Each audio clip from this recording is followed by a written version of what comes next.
Hey guys! So I started teaching when I was around 17. After I started teaching, I started to realize a lot of things about teachers that I had never thought of before. Number one, your teacher is a human being. They're not a grading machine. Now, if you think about it, I mean, at least in my own experience, my private teachers never tested me. There was always like, oh, at the end after you've done this set of exercises, I'm going to listen to it again and see if you're good enough that we can move on. The only tests that I ever did were in music school, where we were tested on our scales because, I mean, come on, we're in music school. Juries, competitions, festivals, or graded exams in larger programs like the RCM, the Royal Conservatory of Music, the one in Canada, the Royal School of Music, which I think is the one in the UK. That's the one my mom did. And the first one that I was familiar with, the Certificate of Merit, that is based in California. But otherwise, in my extracurricular private lessons, there was never a grade. So you couldn't even Asian fail if you tried. Teachers have their own families, their own upbringing, their own culture. And more often than not, these things are going to be different from yours. So you can have a culture clash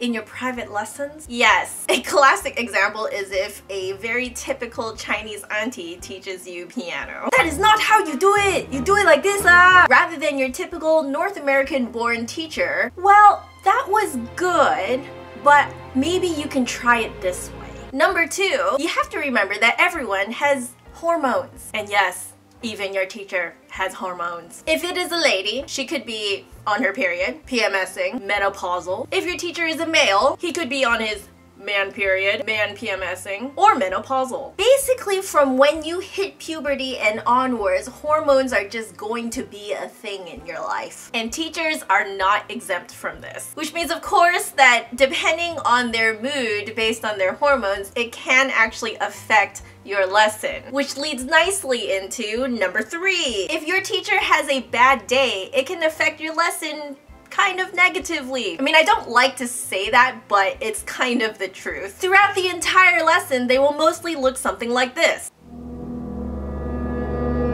They're probably going to sound more frustrated with you than usual, and they might even go as far as to snap at you. Now, I'm not condoning teachers doing this. I actually think it's really inappropriate, but it does explain a lot of what happens in many lessons. But number four, maybe they had a good day, like a really good day, and suddenly you're a star. They don't catch as many of your mistakes as usual, and you know you made more mistakes than they caught. Come on, I've been there. And if they do catch a mistake, they tend to be more lenient on you. Number five, teachers can also be affected by how occupied or nervous they are about something else. Usually their mood has nothing to do with you. They might seem a little distant, kind of like, you know, if you're playing and everything and they're just kind of sitting there like,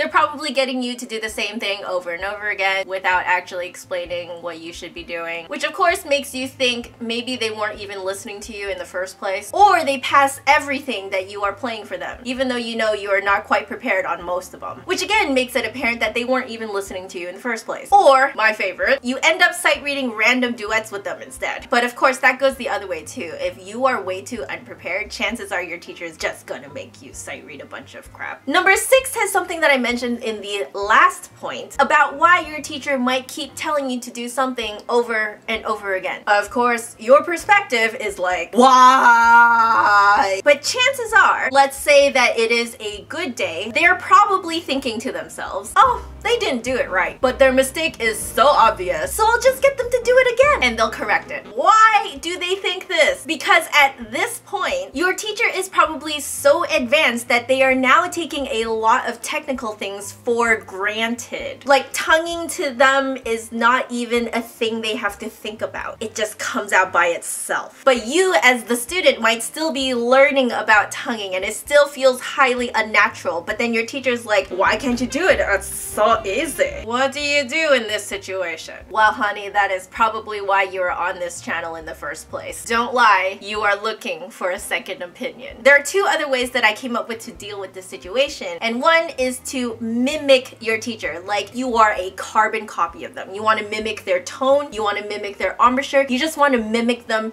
exactly. Switch between playing it their way and your way, and then you can kind of figure out what the differences are. Number two, you can creepily observe your fellow students within the same studio. I did this a lot in music school. So for me, the problem was my hands. I wasn't understanding why I could not keep them curved while I was playing the flute. And I stared at my friend's hands so much that I finally realized that my thumbs are unusually short. Number 7 is the polar opposite of number 6. You might notice that some of your teachers make you try a large assortment of practice tricks, but which one is the one that you're supposed to do? Your perspective, of course, is why? Your teacher's perspective, however, they're literally just giving you a buffet of methods and finding out which one you click with. Since it is your teacher who's trying to diagnose what's going on, it is actually not your fault if a method does not work for you. Of course, you don't actually have to use all of their practice tricks. You actually should be using the practice trick that you and your teacher finds to work with you the most. And that is it for today. If you have any additional comments on this subject, please leave it in the comment section below. Hit subscribe to catch new videos every Saturday. Check out my last video over here, and if you like this video, make sure you give me a big thumbs up and share it with your friends and family. You can catch me on all my social media that are down there. But otherwise, I will see you guys next week.